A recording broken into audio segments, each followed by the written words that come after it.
एक बार के लिए सोचिए कि आप बीमार हैं और आपके हाथ में ऐसी कोई मेडिसिन आ जाए जिसको खा के आप हमेशा के लिए ठीक हो जाएं। कितनी खुशी की बात होगी ना ये। और हाँ, ऐसा हो सकता है, लेकिन ये जितनी भी बड़ी बड़ी मेडिकल कंपनी है ये ऐसा होने नहीं दे सकती, क्योंकि अगर ऐसी कोई दवाई बन गई तो उनका प्रॉफिट और उनका बिजनेस बिल्कुल खत्म हो जाएगा। तो आज की इस वीडियो में हम इसी सिस्टम को एक्सपोज करने वाले हैं जो आपकी और मेरी लाइफ को अपने प्रॉफिट के लिए खतरे में डालते हैं।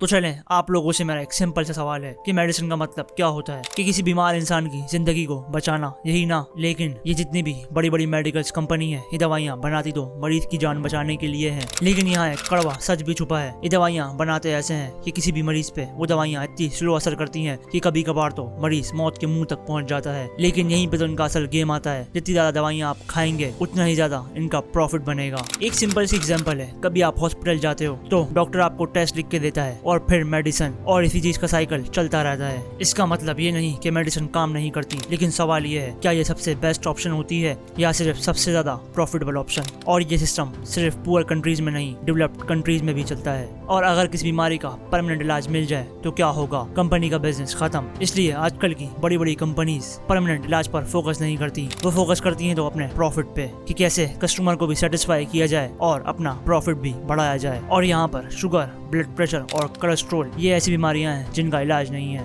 अगर आपके पास कुछ है तो बस एक गोली इनको कंट्रोल करने के लिए। सोचिए, अगर आप रोज एक गोली खाते हो जिंदगी भर और हर साल मेडिसिन की प्राइस थोड़ी सी बढ़ जाती है, अगर आप 30 साल तक रोज मेडिसिन लेते रहे, कितना प्रॉफिट जनरेट होता होगा? और यहाँ पर कंपनीज कहती हैं हमारी मेडिसिन साइंटिफिकली टेस्टेड होती हैं, लेकिन टेस्टिंग का प्रोसेस कौन कंट्रोल करता है? खुद कंपनीज। और दवाई खाने से जो नुकसान होता है उसको भी छुपाया जाता है, और जो डॉक्टर या साइंटिस्ट इसके खिलाफ बोले उसका कैरियर खत्म। पिछले कुछ सालों में ऐसी दवाइयां भी मार्केट में बिकती रही हैं जो डेंजरस साबित हुई, लेकिन वो फिर भी आप और मेरे जैसे लोगों को बेची जा रही थी। अगर हम में से कोई बीमार हो तो हॉस्पिटल का नाम सुनते ही दिल को सुकून मिलता है कि हॉस्पिटल जाकर मेरा इलाज होगा और मैं ठीक हो जाऊंगा। हाँ, ये बात सही है, लेकिन प्राइवेट हॉस्पिटल के लिए पेशेंट एक कस्टमर होता है। वो आपको जानबूझ के ज्यादा टेस्ट लिख के देते हैं जिस टेस्टों की कोई जरूरत भी नहीं होती, और कभी कभार तो ये हॉस्पिटल्स आपको ज्यादा दिन हॉस्पिटल में एडमिट रखते हैं। और जब पेशेंट पूछता है क्या ये चीजें जरूरी हैं, तो सामने से जवाब आता है रिस्क मत लो। और इसी एक जवाब से इनका प्रॉफिट बनता रहता है, क्योंकि इनको भी पता है कि पेशेंट अपनी लाइफ के साथ कोई रिस्क नहीं लेगा। ये इंडस्ट्री सबके लिए सेम नहीं है। अमीर के लिए best treatment, fast service, latest medicine, और गरीब के लिए महंगी दवाइयाँ या फिर कुछ भी नहीं। कई लाइफ सेविंग मेडिसिन इसलिए अवेलेबल नहीं होती क्योंकि उनका प्रॉफिट कम होता है। अगर आप अफोर्ड नहीं कर सकते तो सिस्टम को कोई फर्क नहीं पड़ता। ये मेडिसिन का सिस्टम नहीं, ये मार्केट का सिस्टम है।